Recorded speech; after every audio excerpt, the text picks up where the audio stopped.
Funny and trivial. That's how I want to start off the show today. It's kind of like how I see the show, actually. Funny and trivial. There was something this week that I think made all of us laugh.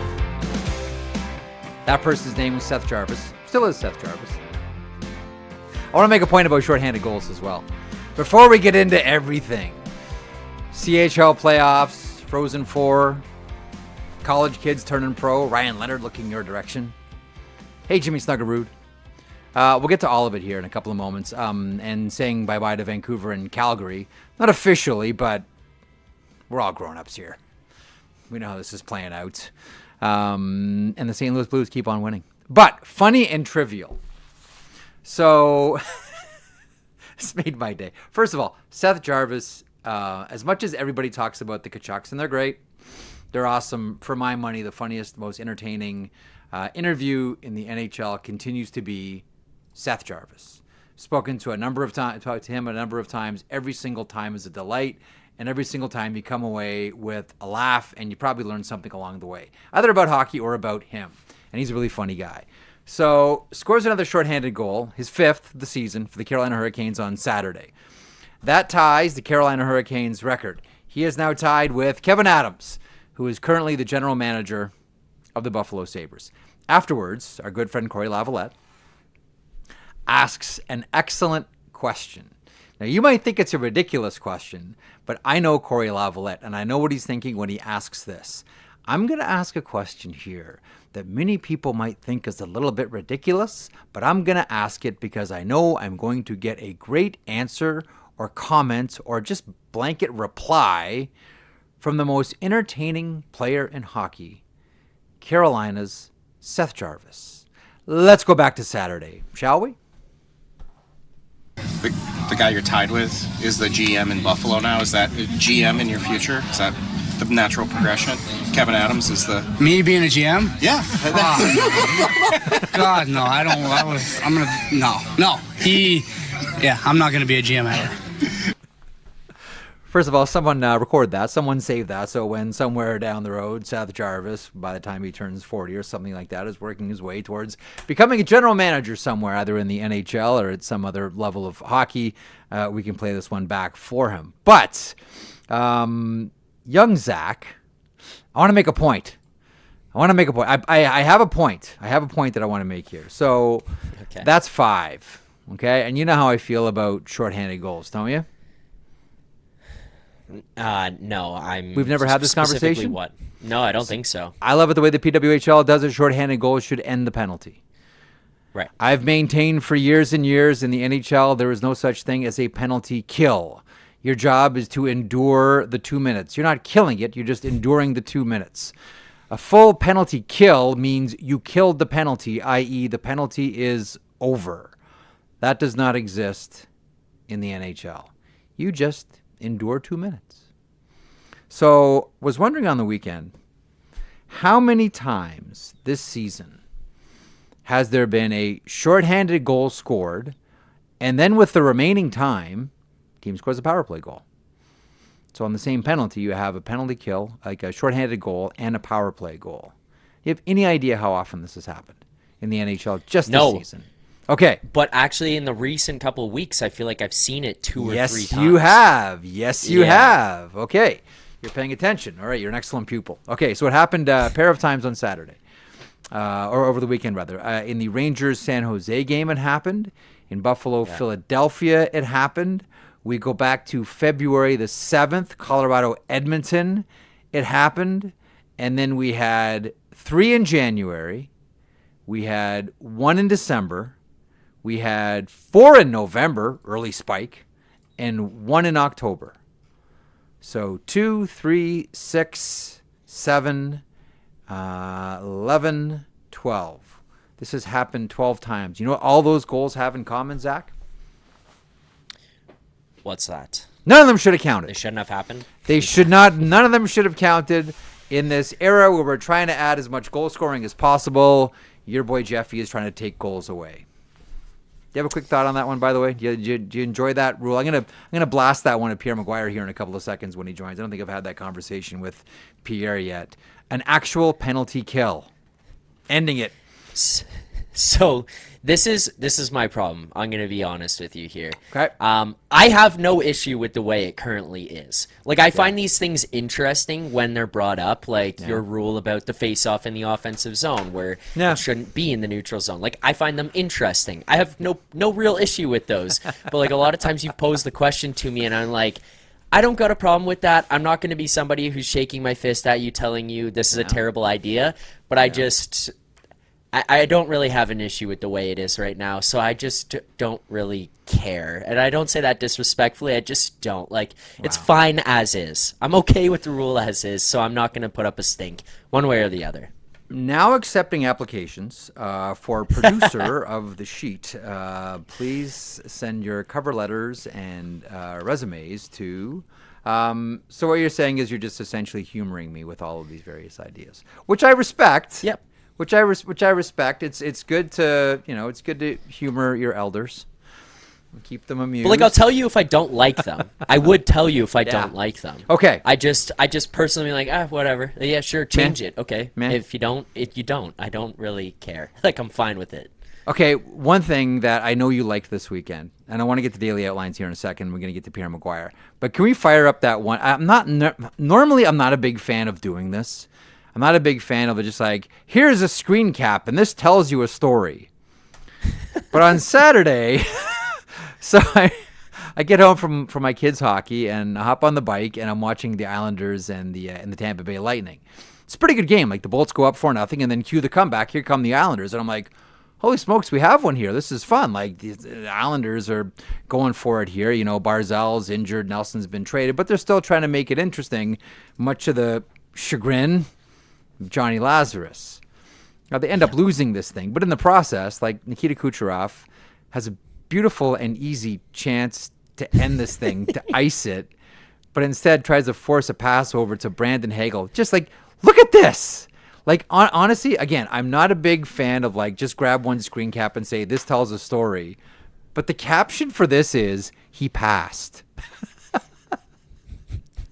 Nikita Kucherov looking at this on Saturday. I realize if you're listening on your favorite podcast platform here, you're probably not seeing this because it's audio only.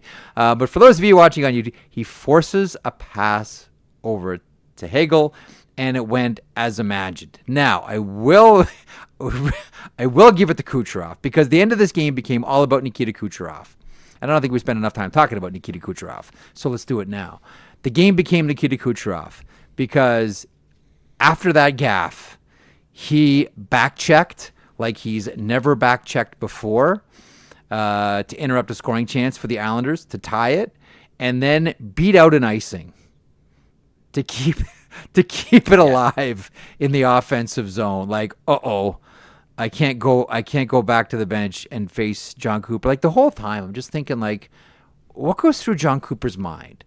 Like, how many other players are nailed to the bench or getting some type of discipline? But the thing is, like, it's almost as if you kind of have to accept some of this type of goofiness every now and then from Nikita Kucherov, because for every one of these plays, we've seen him do stuff like this before. Just try to force that extra pass just because, man, if I nail this, it's going to be outstanding. For every one of those gaffes, you get about 25 incredible plays. So with margins like that, you're John Cooper. What do you do other than laugh? And just go, Cooch. Even though it's a one-goal game. It's a one-goal game. He's looking at empty net with that much room. Tries to force a pass. It's unbelievable. I made sure that second screen grab was in there as well because it's even funny. It's funny to me, too, looking at the next opportunity that he had. He didn't just try to force the initial play. He stops up. The Islanders defenseman goes by, and then he comes back around and tries to make the pass.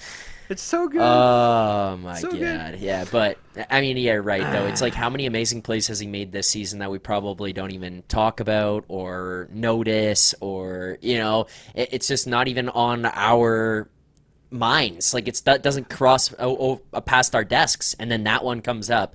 We're gonna talk about it. You know what, the one that I always laugh at myself for this, because I'm like, oh, Marek, you're such an idiot. That fake one-time pass to Braden Point in the slot that I always bite on. Like, oh, here comes the one tap. Oh, it's a pass. Yeah, I've watched that play for years. I still bite. Like, do you not watch that play and bite every single time just because his body positioning is so perfect? I'm just like, Marek, you dummy. You dummy, you dummy, you dummy.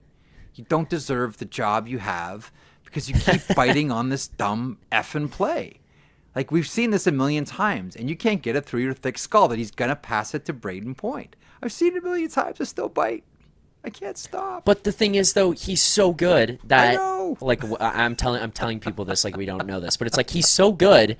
That pass goes across, and the one time the goalie, the defender, whoever, the coach of the opposing team says, "Don't bite on it," he shoots the puck. Oh, shoot. It's in the back of your net anyways. It's like, what are you gonna do? You're damned if you do. You're damned if you don't. It's the closest thing we've had in the NHL since Pavel Datsyuk to something like that. To just like thinking at a level that nobody else is close to. Mm-hmm. Like, he is like the cerebralist player. But then he comes up with these bonehead moments. Yeah. It's awesome. I love him. Yeah. I love him. All right. Hope you love him too. I suspect you do. Should we be making more Hart Trophy noise for him, by the way? They're talking about that on Morning Cup of Hockey. Discuss amongst yourselves. Yes. All right, here's what's coming up on the program today. Thanks for joining us to kick off the week here on The Sheet. Daily Outline, powered by FanDuel. Make every moment more with North America's #1 sports book. That is our friends. Those are our partners, our pals at North America's #1 sports book, FanDuel. Coming up on the program today, we got a lot to get to, and we have a big surprise for our first guest of the week, the one and only Pierre McGuire. We should talk about college players turning pro. We should talk about everything that happened around the NHL over the weekend. We should talk about Kucherov. Maybe I'll even float that shorthanded goal idea his way. Speaking of players turning pro, NCAA signings, we're looking your direction Washington, looking your direction New York, looking your direction St. Louis. And as I mentioned, we're all grown-ups. Technically, the math says they can still do Vancouver and Calgary. Interesting thing about Vancouver-Calgary is, quick little point, we always talk about everything's all about expectations. That's why everyone in Vancouver is looking at this season as a disappointment. Everybody looking at Calgary as this has been an outstanding season. The records are almost identical, but one very much trending upwards, the other just surrounded by question marks. Good news if you're a Gabriel Landeskog fan. That's me, by the way. Body contact. Gabe Landeskog, Colorado Avalanche. Is it gonna? Can it really? Will it please? Gabe Landeskog just in time for the playoffs? Cross your fingers and hope so. And the CHL playoffs kicking off in earnest over the weekend. Some interesting results and some interesting stories to tell you about, including a great inspirational story about a netminder in Medicine Hat as the Tigers take a 2-0 series lead over Swifty there. We'll get there in a couple of seconds. In the meantime, joining me now on the sheet to talk about a number of things, whether it's NCAA, whether it's the NHL, or whether it's a family member, maybe your son turning pro and scoring a goal in the ECHL. He is Pierre McGuire, and he joins me now. Pierre, how are you today? I'm excellent, Jeff. Nice to visit with you. Pleasure to have you on board as well. Now, what can you tell us about young Ryan? He had a good year at Northeastern. Yep. He did the portal last year to leave Colgate University after 3 years. He has a certain identity to how he passed the play, and there were some different teams that were pursuing him, and he had been to Minnesota's development camp 2 years in a row. Yep. And he decided to take an opportunity that they had provided for him. He's really happy to have done it. Here's what we're looking at right now. There's his first pro goal. What does Dad think? What goes through Dad's mind when he sees his son's first pro goal? I know how much his mother drove him to a lot of rinks because our dad wasn't around very often. The summers were for Dad, the winters were for Mom, and for all the mothers out there, that's cool. It's really cool. I love it. It's outstanding. What's that? Sorry? He's lucky he had such a good mom. Hockey moms, like I've always said, Pierre, there's a special place in heaven for hockey moms. I know we focus so much on the dads, but there's a special place in heaven for hockey moms. The interesting one thing that I wanted to, you've talked about this before. hockey is everywhere and hockey is small. So his assistant coach in Iowa is a guy by the name of Kevin Schmidt. Yep. Okay. Green. So his brother Matt lives about a block away from me. Matty Schmidt, who played in the ECHL with 4 different teams as well. So I texted him today. He's like, "Oh yeah, Kevin's there. Pierre's kid is here. This is everything coming together. This Rubik's Cube is all clicking together here on a Monday." Well, listen, congratulations to Ryan, his first pro goal playing in ECHL with the Iowa Heartlanders. That is the ECHL affiliate, as you mentioned, for the Minnesota Wild. Sticking with college really quickly, whether it's players turning pro, whether it's holy smokes, look at Penn State all of a sudden here. What caught your eye? Maybe it's Zeev Boyum taunting the BC bench. Boy, is that kid loaded with skill and cockiness. Anything grab your attention more than anything else over the weekend in college hockey? Boston College going down, Minnesota going down. I think it speaks to the rhythm you have to win in college hockey. Minnesota got knocked out of their league tournament, Big Ten, by Notre Dame. You look at Boston College, they got knocked out of their league tournament by Northeastern. My son was on that team. And when you're an elite team and you lose rhythm like that, Jeff, I think that says a lot. When I coached in college hockey, if you lost in the first round of your league tournament, there's a good chance, even though you might have been in the top 10 seedings, there's a really good chance you weren't going to the NCAA tournament. Yeah. Now all of a sudden these guys are going. I think part of it is because pairwise has been such a big thing for all the coaches and the players. But I think they got to look at some of this going forward. I really do. That being said, Ryan Leonard's not going to disappoint the Washington Capitals. Gabe Perreault is not going to disappoint the New York Rangers. Yeah. Snuggerud, Jimmy Snuggerud is not going to disappoint St. Louis. Like these guys that are leaving, these teams that have lost, they're really player. They're really good. Jacob Fowler's not going to disappoint the Montreal Canadiens. Now he's not signed yet. Will he sign? Yeah, I think he will. Let me, I'm curious about some of the coaches that we're seeing here now, and it's an interesting, like the 3 of the 4 here are fascinating to me. I'm fascinated with David Carl in Denver, and eventually someone is going to make it very much worth his while to leave. I've wondered about Chicago. I look at Jay Pandolfo, and the NHL rumors have always been out there about him, and I wonder about the Boston Bruins. I look at Pat Ferschweiler, and I wonder about the Philadelphia Flyers. I talked about that last week when John Tortorella was dismissed. Like 3 of the 4 here, like. Do you get a sense that all 3 are just sort of knocking at the NHL's door here? I want to get to Penn State in a second, but do you think that all 3 might be knocking at the NHL's door here? I think Jay is for sure, because he's got his godfather is Lou Lamoriello. That's who brought him into the NHL. That's who cultivated him. That's who taught him how to do things at the right level. And so, obviously, I'm not saying Patrick Roy is losing his job, but there's amazing breeding that's gone on with Jay Pandolfo. And he also was an assistant coach for the Boston Bruins and a skill development coach for the Boston Bruins. So he knows Donnie Sweeney and he knows Cam Neely, and he's won Stanley Cups. So I wouldn't be surprised, but I still think he's going to stay at Boston University. They've built an amazing brand there. David Quinn before him, and then obviously Jay taking over after some different stuff going on and doing a good job. Ferschweiler, I think, has done an amazing job at Western Michigan. He used to be, an assistant in Detroit and with Jeff Blashill, and I spent a lot of time around Detroit back then. He's a really competent coach. So would he get NHL opportunities? Probably. The one guy I think, and David Carl, I think if he wants to go, he'll be able to go. And, you talk about Chicago. I wouldn't be surprised about that at all, Jeff. But I would give you a couple other names, and one of them is Greg Carville, who was Cale Makar's coach at UMass. Yep. I helped recruit that player. I drafted that player. Scotty Bowman and I drafted him in Pittsburgh with Craig Patrick. I've known him a long time. He's a phenomenal coach. He's not a little bit good. He's really good. He's losing guys all over the place to the NHL. And whether it's Lucas Mercury, whether it's Stoshlis Mellis, just now today, they just signed with Boston. They've lost a lot of guys there. And so I don't know what he will do, but I do think you're going to see a path of college coaches going to the NHL pretty soon.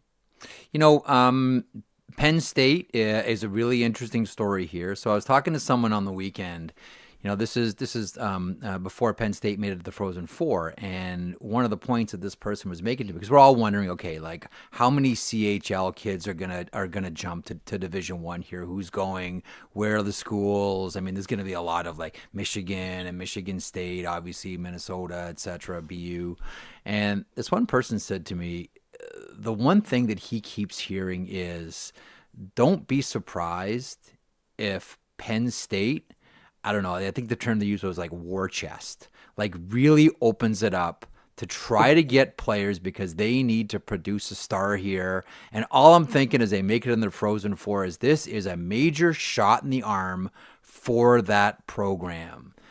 Could Penn State end up being one of the big players in all of this as they try to attract CHLers? 100%. Absolutely. First of all, Guy Godowski is an Edmonton guy. He went to Colorado College. He's a coach at Penn State. Before that, he was a head coach at Princeton University. I had the privilege of working with him when he was a player, and I was a management person with the Ottawa Senators back in the 1990s. He played for our farm team down in Prince Edward Island. He is a man of honor. He's a tremendous person. His son just actually went into the portal. His son spent the last 2 years playing at West Point, and now his son is considered one of the top players in the portal. So don't be surprised if maybe his son ends up at Penn State. But here's what, and his son's name is Mac, by the way. I wouldn't be surprised if they did become big, because there's a thing, and this is for our Canadian audience, called NIL, name, image, and likeness. In Ohio State, their women's program has used this NIL money unbelievably well, Jeff. They have been a contender every single year for the NCAA tournament since NIL has been a big thing. And I think with the Big Ten TV money and the big football and basketball money that Penn State gets, they could become a major, major player in Division I college hockey. Their building is phenomenal. Yeah. They have a thirst for winning there, just an amazing thirst for winning. And Guy Godowski is a tremendous coach. He's a really good coach. Okay, let's bracket the college conversation here. Let me shift gears to the NHL. And there was a huge test on the weekend for the St. Louis Blues. Here we go, St. Louis versus Colorado.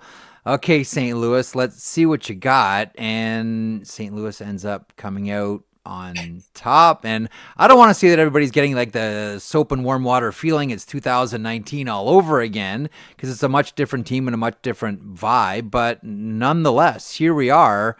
All of a sudden, I was talking about how, the Colorado Avalanche are maybe the scariest third place team in the NHL. I think we could say the St. Louis Blues are the scariest wild card team in the NHL. I think that there is still a path for Dallas to win the Central, but if you're Dallas or you're Winnipeg, do you want any part of St. Louis right now? No, I was talking about that on my podcast last week, so I totally agree with you. And this is for all the Boston Bruins fans out there, because I think you know where I'm going with this, Jeff. It wasn't Jim Montgomery's fault. No. This speaks to why you have to be really careful when you fire coaches. And what's interesting there, when you watch them play, you can see the role Steve Ott has as an assistant there. You see the role that Claude Julien has in terms of how they're playing in the neutral zone. And you can see the role that Jimmy Montgomery has in terms of how they're managing the bench and playing in the offensive zone. St. Louis is a scary team. I would not want to play them in the first round. And one of the things that's come out of the Four Nations, Jordan Binnington's back to where he was, to your point, in 2019. That guy's scary, man, right now. He is scary. I watched them play Montreal the other night. They didn't just beat Montreal. They beat Montreal up. They beat them up. And you look at the influence of Broberg and Holloway on the St. Louis Blues. Yeah, massive. It's gigantic, Jeff, what's happened there. It's gigantic.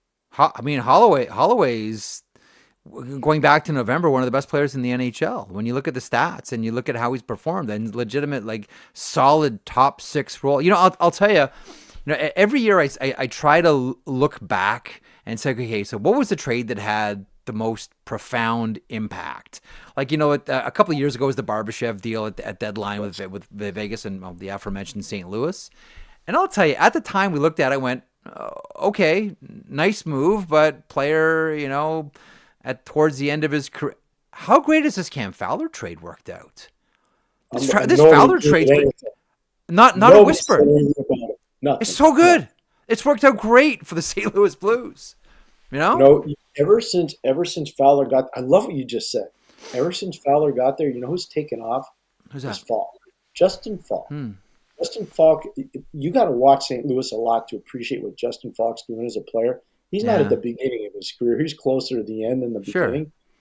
He's playing really good hockey. Like, he's playing really, really. And I think getting a player like Fowler's helped him a lot. So, it's interesting to see, because I know in Boston at the beginning, they were like, oh, this is all Jimmy Montgomery's fault. We'll get Joe Sacco in there and he'll show everybody what our team is. No. Yeah. Montgomery's an elite coach, and he's proven it in St. Louis right now. It's been phenomenal. The team is spectacular. Now, you mentioned the Montreal Canadiens a second ago, and like that, I'm not sure if you had a chance to watch that game yesterday against the Florida. What an incredible! And first of all, front and center is Nick Suzuki, who is just like, low key Patrice Bergeron for the Montreal Canadiens. He grew up a huge, Bergeron fan. I remember when his buddy Brady Lyle was playing in Providence. Nick was really upset that even though it was Providence, that he wore 37. He's like, you cannot wear that number. Like, what? And he was like, legit, like, you got to change that number. Him and Brady played together before. Anyhow, you have a quick thought on what we saw, like a really gutsy effort at the end of a road trip. What ends of road trips are like let's just get out of here. You're against the defending Stanley Cup champions, always a tough out. And every person, like yesterday, to a man, just giving everything to win that game. Gallagher, Suzuki, Slavkovsky, Josh Anderson. You have a thought on what we're seeing out of Montreal right now? Their road trip stunk until yesterday. They were so bad on that entire road trip, but man, they brought the heat yesterday. Lane Hutson's pretty good too, Jeff. I think you would agree. He's pretty darn good. Yeah. And the guy that gets beat up a lot around Montreal and doesn't deserve it is Michael Matheson. And Michael manned up big time yesterday. That whole group, Caden Gooley's not 100%. He manned up. David Savard's really, you can tell he's not 100%. He's still playing as hard as he can. The most improved player on the defense is Jaden Struble for the Canes. He's been very good for them of late.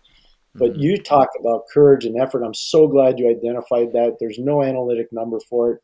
The Canadiens have courage, they have character, and they have guys that care about one another. And I got to tell you, it all starts behind the bench. Marty St. Louis and his staff are doing a real good job with that group. You can say whatever they want. I only have one thing that I would dispute with them. Okay. I never would have started that road trip in St. Louis. I never would have started that road trip with Montembeault. After what Montembeault did last Saturday night versus Colorado, he was no good in that game. Yeah. They're lucky they got a point out of that game. He was no good. He's tired. Not his fault. He's worn out. I would have said, you know what? You're getting off until we play Thursday night in Philly. You're going to get from Sunday, Monday, Tuesday, Wednesday, and you're off until Thursday. And then we're going to play you Thursday. We're going to play Dobish Friday in Carolina. We're going to play you Sunday. That's how we're doing it. That's the only quibble I would have with this coaching staff in terms of how they manage their roster. Would it be enough to take Marty St. Louis out of contention for the coach of the year if Montreal gets in? No, I would definitely have him in contention for coach of the year. I don't think you're going to probably laugh at me for this, and this is for all my friends in Winnipeg. I think their coach isn't getting enough credit, Scotty O'Neill. He's done a heck of a job with that team. Like I'm telling you, Jeff, he's got to be considered. He's got to be mentioned. I believe that. It's so interesting, Pierre. Just a quick little sidebar here on the coach of the year. It seems as if, and it's an easy story to follow so you can see it, and this maybe also probably explains why John Cooper's never received the coach of the year award. It's generally the coach that takes a team with low expectations and takes them to a position of prominence, as opposed to having an elite group of players and keeping them at an elite status. Like I'll look at Scott O'Neill, and this isn't a shot at Rick Bowness. It's a lot of it's circumstance. But you look at the progress of Cole Perfetti, and you look at what he's been able to. You look at. Do you see that goal against Vancouver? He had Cole Perfetti. Like you look at what he's been able. How about Gabe Velarde? Yeah. How about you go down the line? I love what you're saying because I know how much you watch, and you're not missing much. Josh Morrissey, if he's playing in any other market, no disrespect meant to Winnipeg, how do you think he's perceived around the league? I see people saying, well, is he really a number one guy? Watch them play. Yeah, he is.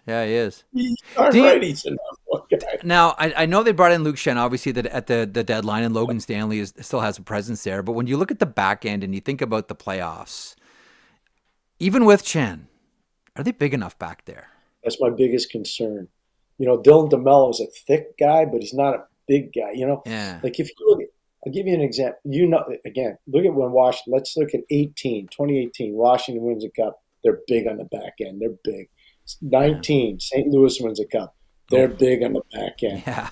20, Tampa wins. They're massive on the back end. 21, Tampa wins. Colorado wins. They have one small guy, Sammy Girard. Everybody else is big.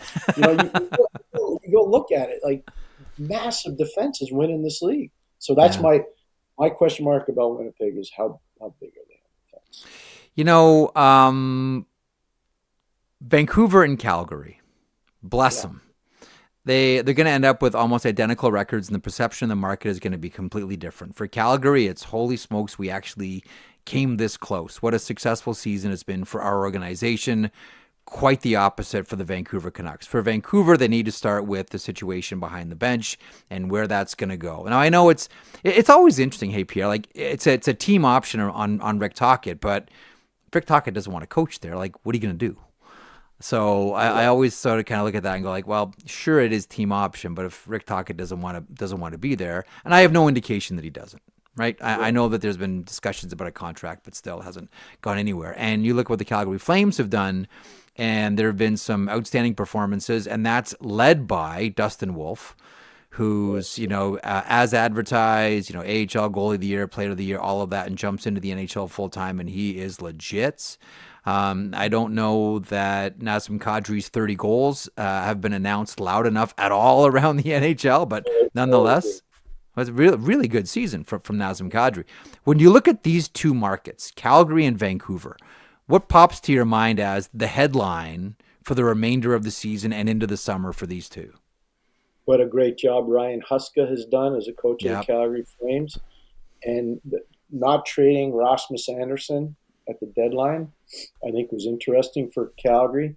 The Tocchet thing is huge. And I don't know if we ever will find out the truth about what happened in their dressing room at the start of the year, but something really happened there that fouled this team up. And it breaks my heart because I really respect Rick a lot. I had him. He was a player. I was a coach, and he did so well for us. And I got to think if he doesn't want to go back there, Jeff, he's probably going to end up in Philly. I'm hard pressed to think he wouldn't if he doesn't go back to Vancouver. Mm-hmm. So I think that's going to be the biggest story coming out of Van. What happens with their coach? And I think, in Calgary, Huska and Craig Conroy have done a magnificent job with that team. They really have.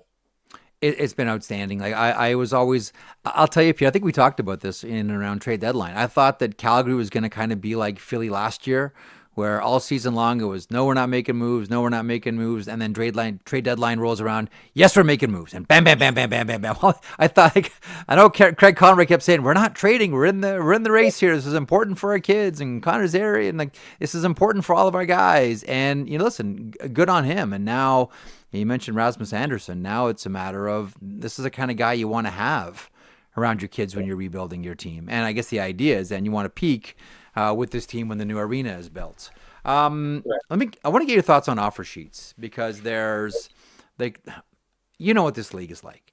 This is a league where whatever was successful before, that's what everyone's going to do the next off season. And I can't help believing that, I can't help thinking that a lot of teams out there are looking at what St. Louis did with the success. And, you mentioned how well the offer sheet boys have been playing, Holloway and Broberg. And I can't help but thinking, is there another general manager out there that says, okay, so Army did these two in Edmonton. I'm going to do McTavish and Dostal in Anaheim. Or I'm going to do Marco Rossi, or I'm going to whomever, like fill in your restricted free agent offer sheet eligible. Like, are we, do you think, going to head into an off season where offer sheets, which have always sort of existed out there, almost in like fantasy land, like fictitious evil, like Kaiser Sose land for all of you usual suspects fans out there, like, oh, Kaiser Sose is going to get you. Ooh, offer sheets are going to get you. Is it going to become more of a thing now that it's been done like almost to perfection here, Pierre, by Doug Armstrong? Well, first of all, he deserves a lot of credit on that one. Yep. Here's my question for you before I answer it wholeheartedly. Don't you think Edmonton put themselves in a tough spot?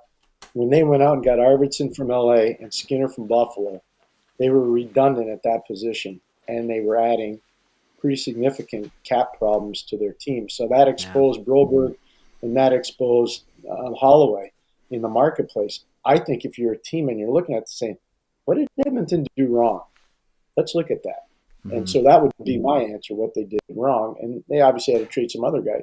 Had to trade Cody Ceci out of there just to become cap compliant. So there was stuff going on there.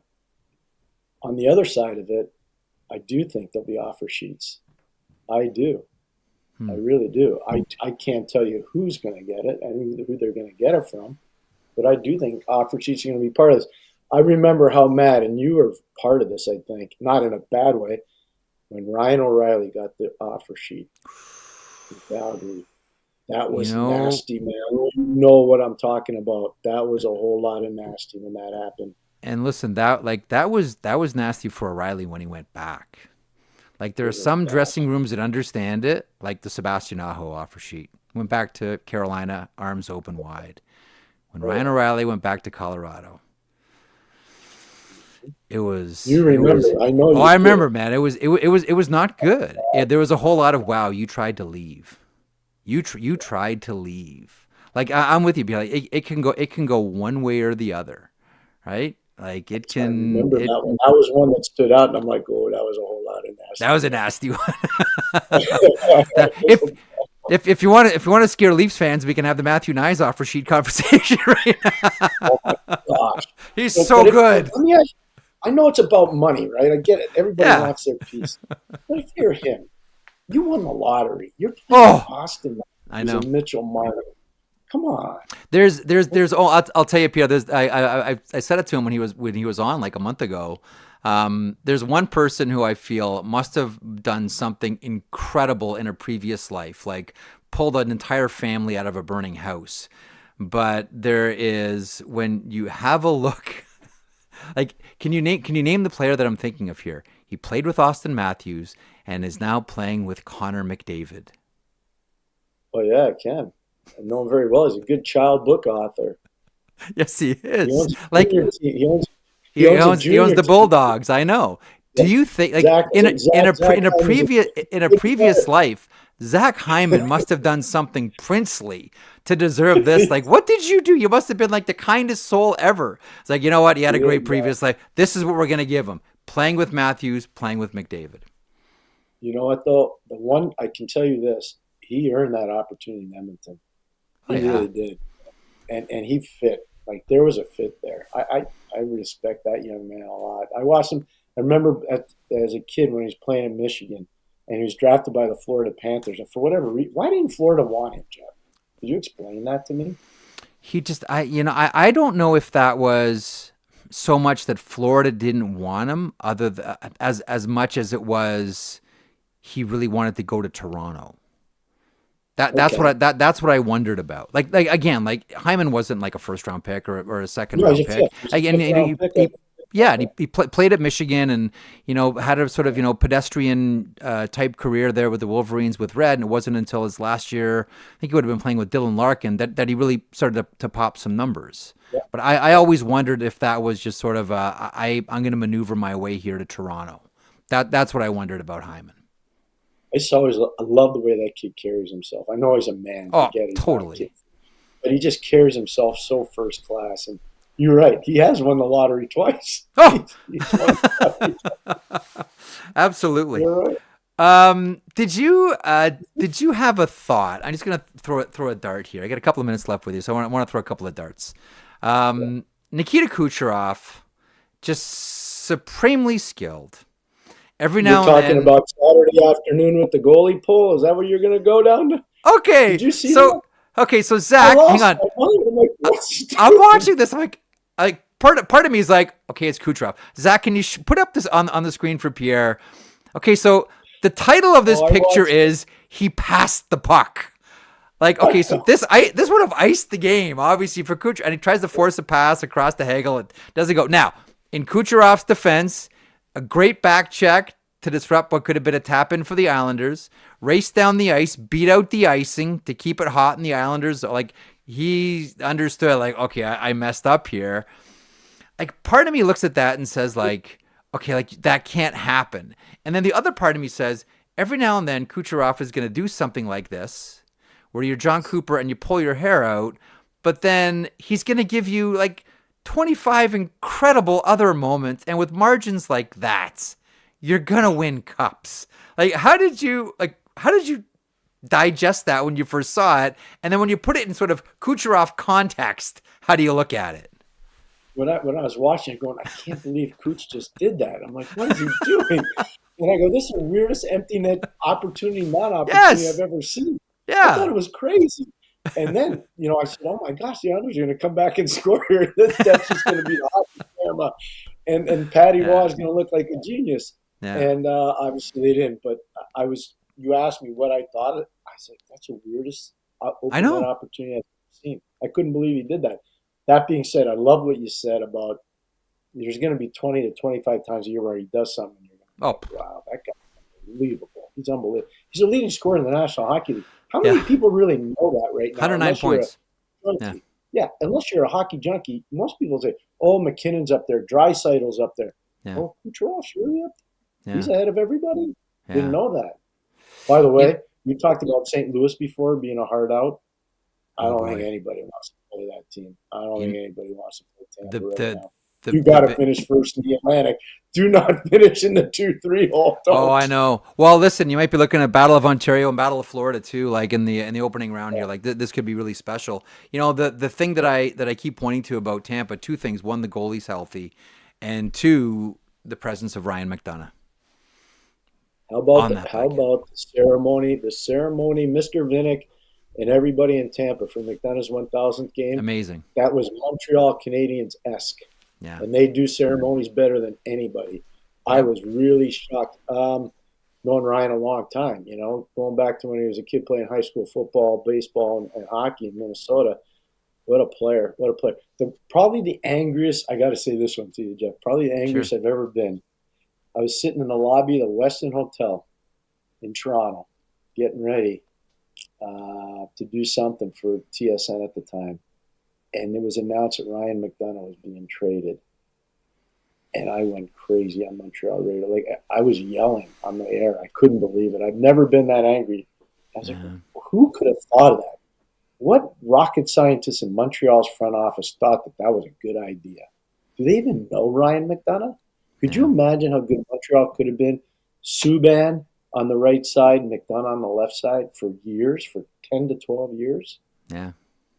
Oh, my goodness. I know. Like, it's crazy when you think about it. The weird thing about it, too, Pierre, is like going back. Do you remember when everyone was going goofy, before his no trade kicked in about Vanilla Cavalier going to Montreal? Like, McDonagh's name was in that. And so was Carey Price's.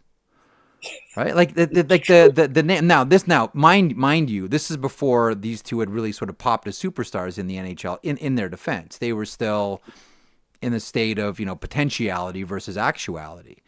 But, like, I don't know. I look at Ryan McDonagh and just go, like, wins follow this guy. Like, success follows this guy. Like, it's no secret that Tampa gets Ryan McDonagh back, and all of a sudden, even they can afford to lose Mikhail Sergachev to Utah. McDonough's back, and this is a team we're saying, like, don't bet against Tampa. I think a big part of it's Ryan McDonagh. I really do. Because of leadership, 100%, and ability. He's a winner. He knows how to win. The underrated part of their defense, that J.J. Moser's a good player. Oh, we said that going back to the Phoenix days. Oh, yeah. That J.J. Moser's a good player, and I don't think people realize, unless you're watching Tampa nightly, you don't understand how good this guy is. He's a good player. He's excellent. Let me finish with this. So 5 goals away now, Alexander Ovechkin. And Zach, if we can fire up the Washington Capitals schedule here. So let me know. Like it looks like Ryan. Like the story tomorrow against Boston will probably be Ryan Leonard. Hey, let's have a look. He probably should have been playing in the NHL this year, but nonetheless, when you have a look here, so it's Boston, Carolina. Carolina's really going to play him tough. Boston looks like they just want this season to end. Chicago's essentially playing as many people from Norfolk as they can. And then it's the Islanders on Sunday. 5 goals in 4 games for Alex Ovechkin, Pierre McGuire. Can you see it? He might get 5 Friday against Chicago, but can you see it? You know, that juicy Friday red number against Chicago. I could just see that. I spent a lot of Friday nights in Washington watching the Capitals, either as a coach or a broadcaster. So I would say that Friday could be a marquee night for him.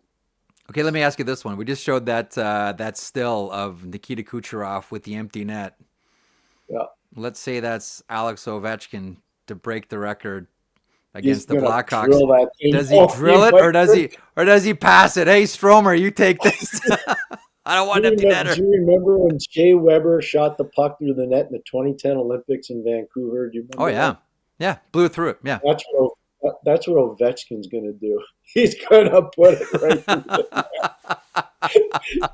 He's not going to pass it off. That thing's going to get hammer time right through the net.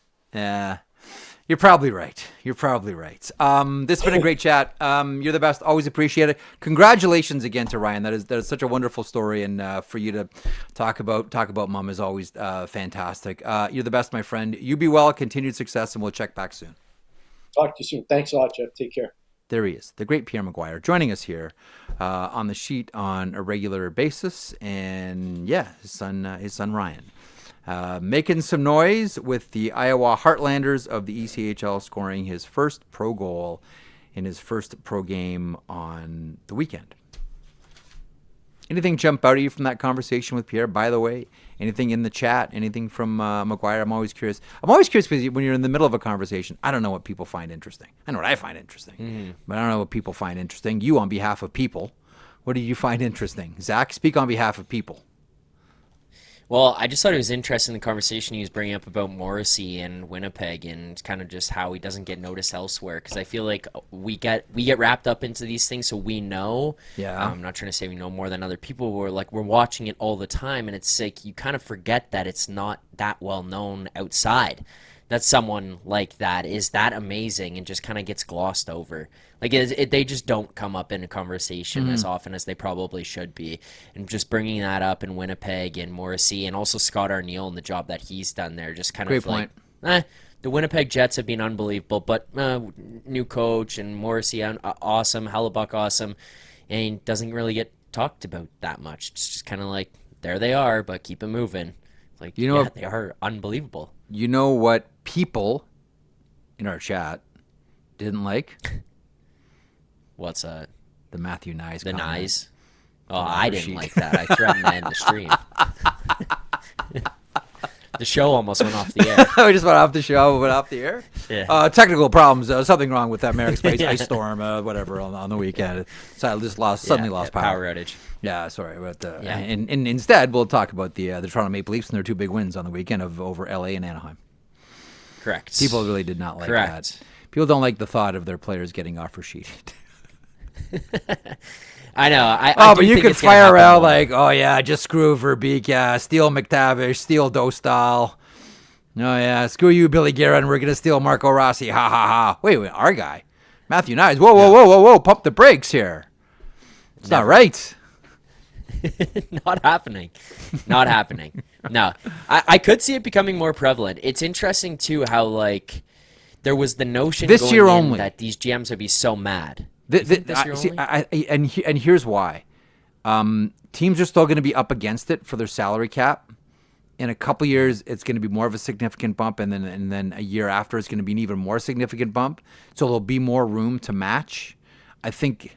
Not that I'm watching. Just going to light one on fire here. I wonder if this is one of the last great opportunities for that strategic. A team's right up against the cap here, and I'm going to stick it to them.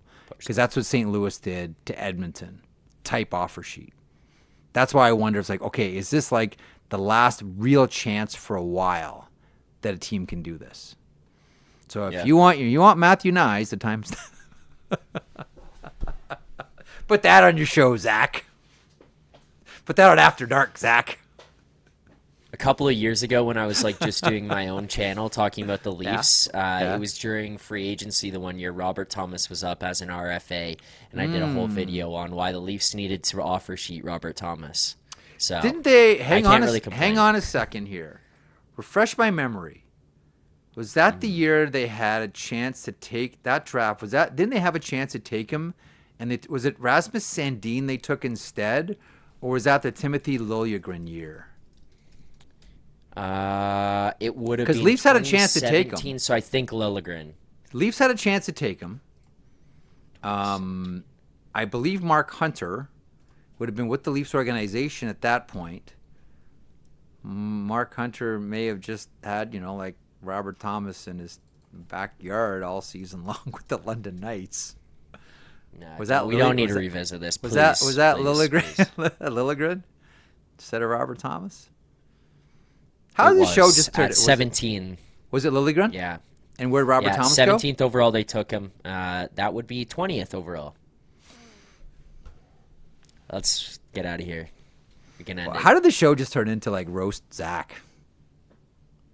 I don't know, but I'm just staring at the numbers. Games played, points. Hey, man. It's an imperfect science. Mm-hmm. It's an imperfect science. Like, I don't know. Like, London's far from Toronto. I don't know. Like, I don't have anything to say to you here anymore. I don't want to throw anything else that's going to get you dragged into this, and there's going to be something else that pops up. Okay, yeah, what about this guy? You know that this one could have also happened? Could have had that guy. Just throwing it out there, apropos of nothing. Anything else we want to get to here before we get to the games tonight? Oh, I know what I wanted to mention. I wanted to mention we mentioned the Frozen Four, and that's going to be exciting. And amazing hockey. Man, Zeev Boyum of Denver. God, is he good. Oh, I know it was all about Hudson on the U.S. Blue Line and the World Juniors, much to the detriment of Zeev Boyum. But, man, every time you watch this kid, he's so fantastic. Minnesota, you got a good one. CHL playoffs over the weekend. You want to fire up? We should do this with some type of regularity because there's a lot to go over here with the CHL playoffs. And on a show like this, where we're not sort of confined by time, we'll go through all three leagues here quickly. So in the Ontario Hockey League, a couple of things to pay attention to. And I want to every now and then sort of point out a few things here. And the Kitchener Rangers are up on the Flint Firebirds 2 games to love. Jack Pridham has been excellent. His father, of course, the assistant general manager of the Toronto Maple Leafs, one of the architects of the salary cap, we should point out, too, when he worked with the NHL. Jack is a prospect for Chicago. In the opening game of this series, we had a captain's fight between Matt Andonovsky and Connor Clattenburg. Really hard-hitting series. But the one thing that I want to mention here, and everybody involved with the Kitchener Rangers, whether it's Joe Birch or Mike McKenzie or fans or anyone, cover your ears. Someone is going to steal head coach Jussi Ahokas. He is one of the best-kept secrets, I think, in maybe all of hockey behind the bench. If you've ever seen any videos of him speaking, if you've ever seen any of the evidence of him coaching, you've ever seen the teams that he's coached and what they've been able to do, Zach, someone is going to steal Jussi Ahokas. I know everyone's crazy once again for the London Knights to come out of the OHL, go to Rimouski for the Memorial Cup, but I'm telling you, don't sleep on the Kitchener Rangers.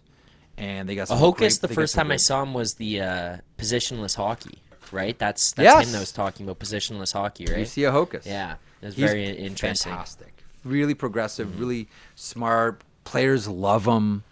Enjoy him, Kitchener. Enjoy him.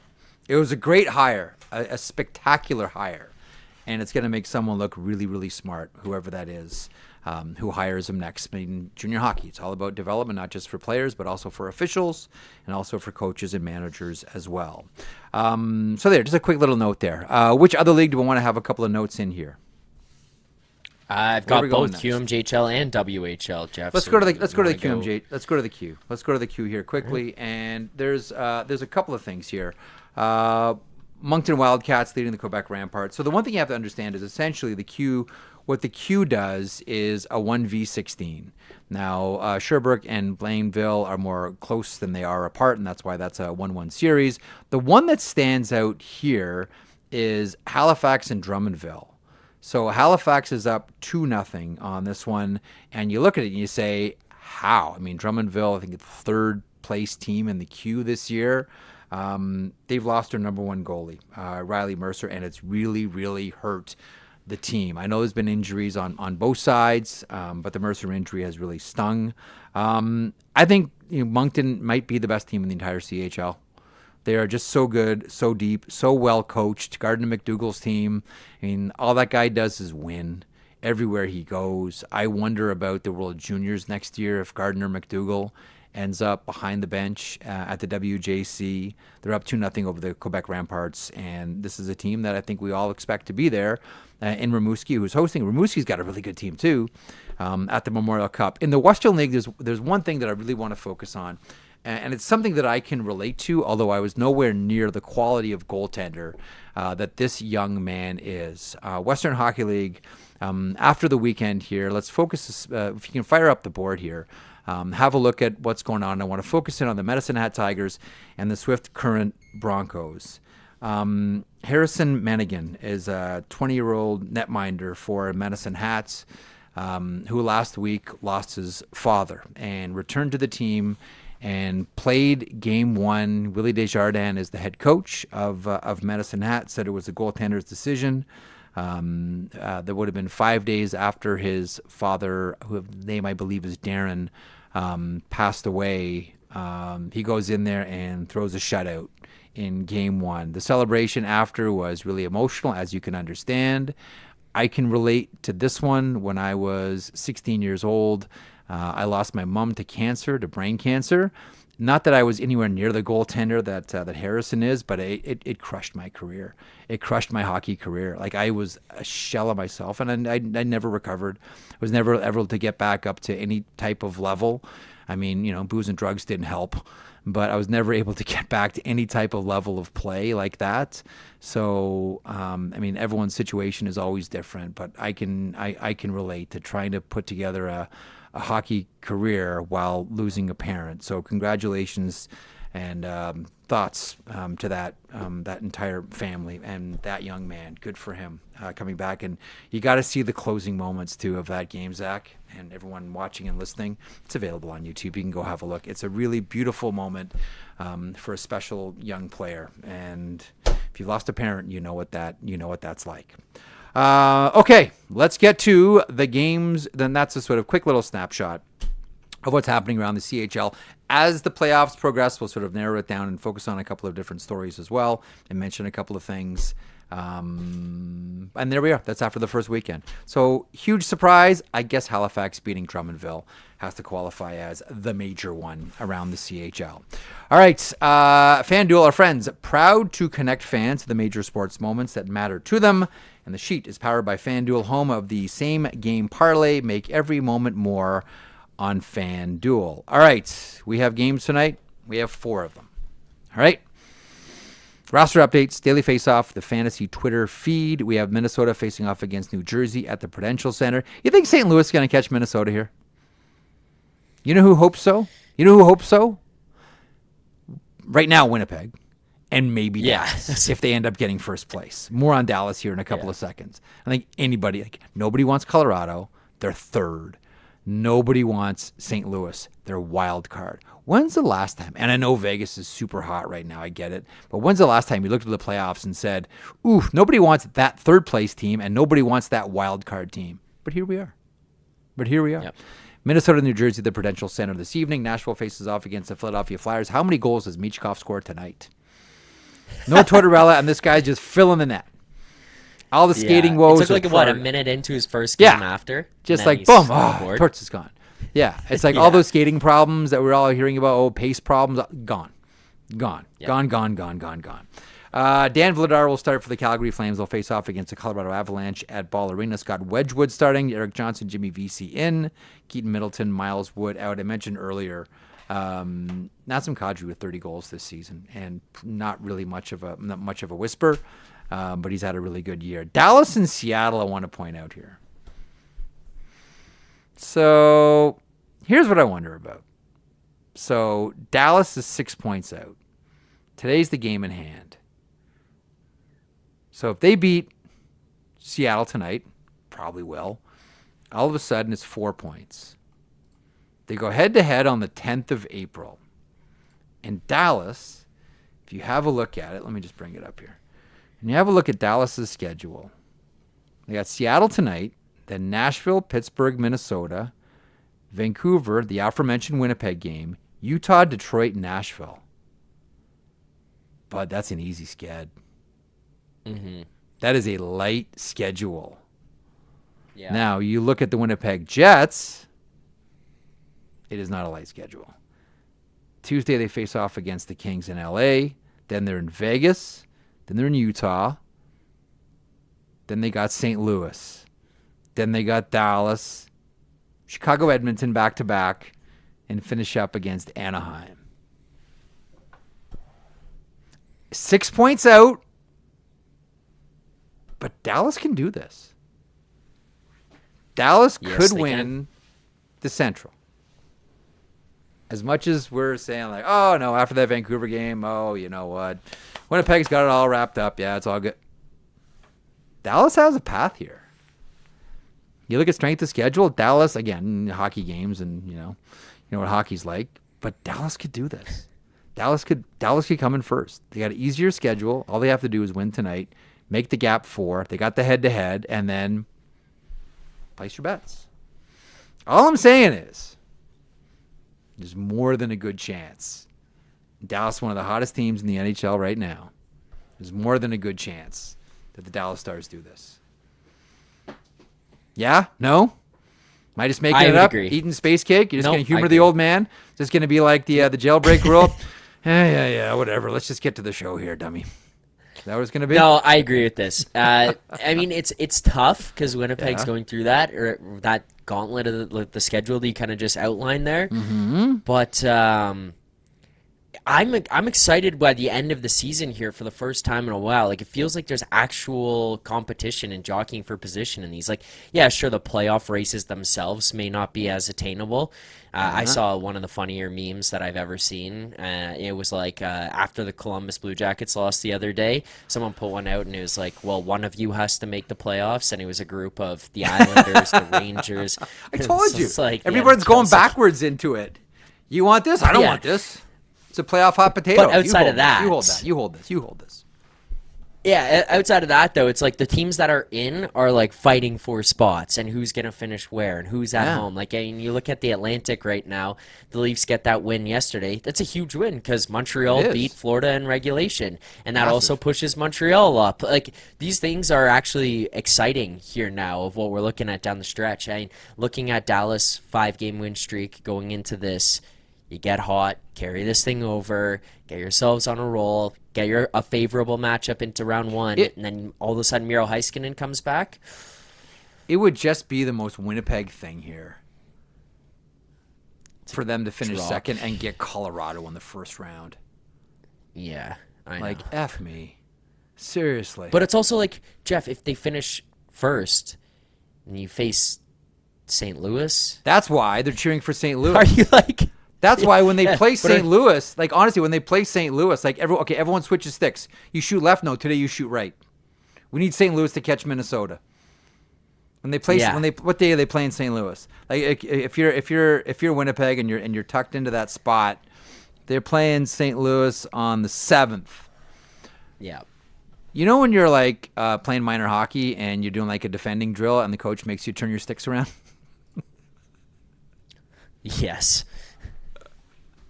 Because you don't want St. Louis in the first round. All right, everyone, flip your sticks around. We want Minnesota. I know it's dangerous when you do stuff like that. All right, everyone, flip their sticks around.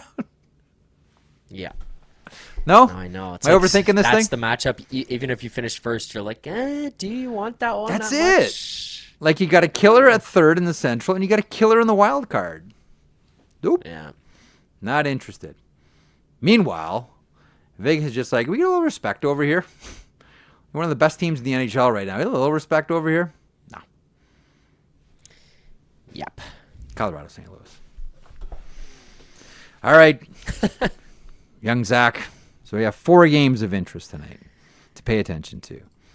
Mini New Jersey, Nashville, Philly, Calgary, Colorado, Dallas, Seattle.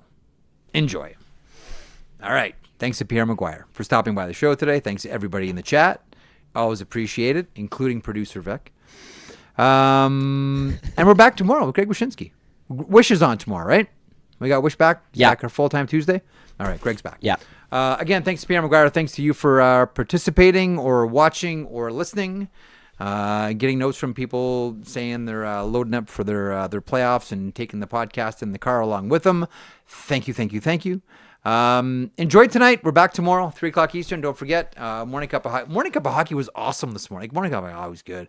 Today's was a tremendous show. Andy Strickland was on, breaking down the St. Louis Blues. Yeah, Johnny Lazarus, forgetting who Cam Jansen is or who Cam Jansen was. If you're going to forget who someone is, you might want to do something a little less tougher than Cam Jansen. And then Jay Pandolfo was on, who is great. And again, like the rumors have always been out there about Jay Pandolfo and the NHL. And I still maintain that along with Marian Hossa and Mikko Koivu, Jay Pandolfo, over the course of his career, should have won a Selke Trophy. I think was there one year he was runner-up? Or maybe second, I can't recall, but should have won a Selke somewhere along the way. Anyhow, I digress. It was a great show. Check that one out in the archive, and then listen live tomorrow, 9 o'clock Eastern, and then noon Eastern, Daily Faceoff Live, and then our show with Greg Wyshynski tomorrow, MVSW Tuesdays, right here on the sheet. Enjoy the games. We'll talk to you tomorrow.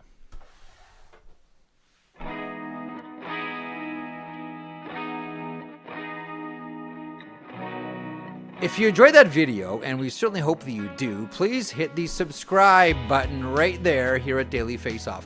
I will put this lineup up against any hockey lineup anywhere. It all gets underway at 9 o'clock Eastern with Morning Cup of Hockey. That is Johnny Lazarus. That is Colby Cohen.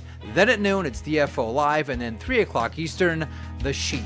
Get caught up on everything in hockey.